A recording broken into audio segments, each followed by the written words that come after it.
Good afternoon or good morning, everybody. Today is Monday, November 21st, and it's our last full day of pilgrimage activities here in the Holy Land.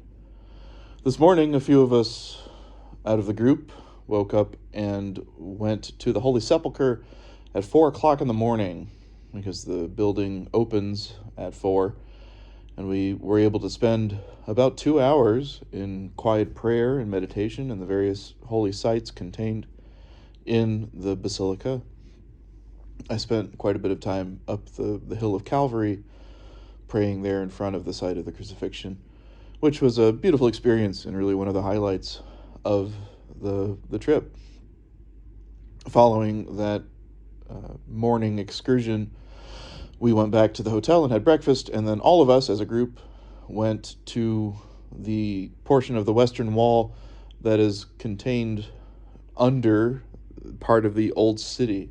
So there's a tunnel that leads from the plaza in front of the western wall that's exposed down through to the foundations of the Temple Mount, essentially.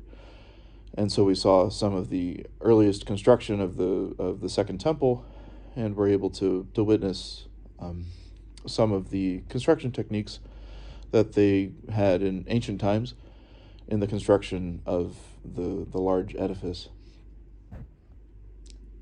After we emerged from the tunnels, we went to visit the Church of St. Anne, the home of St. Anne and Joachim, and the birthplace of the Blessed Virgin Mary. Also there is the pool of Bethesda with its 5 porticos. And so we were able to visit those 2 places and to pray at the birthplace of Our Lady and to give thanks to God for the gift that she is in all of our lives. After the Church of St. Anne began the Via Dolorosa, which was something of a chaotic experience because the route that is taken is one that is very much exposed to the crowds and the shops and all the other aspects of city life in Jerusalem, just as it, I'm sure, would have been in the time of Christ.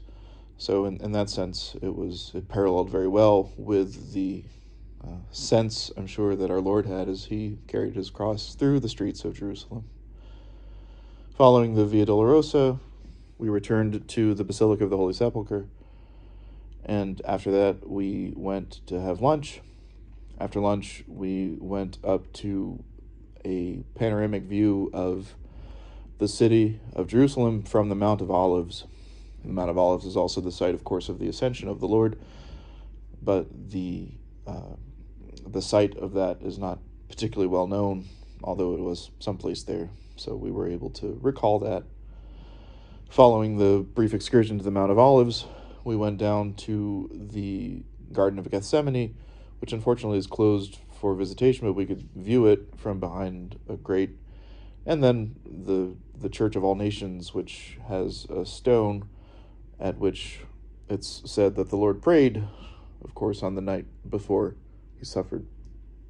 We also had Mass at the Franciscan Chapel of the Cenacle, which is the Franciscan monastery that's located next door to the room that is known as the Upper Room, where traditionally it's believed that the Last Supper and the events of Pentecost and the resurrection appearances of the Lord happened in that place.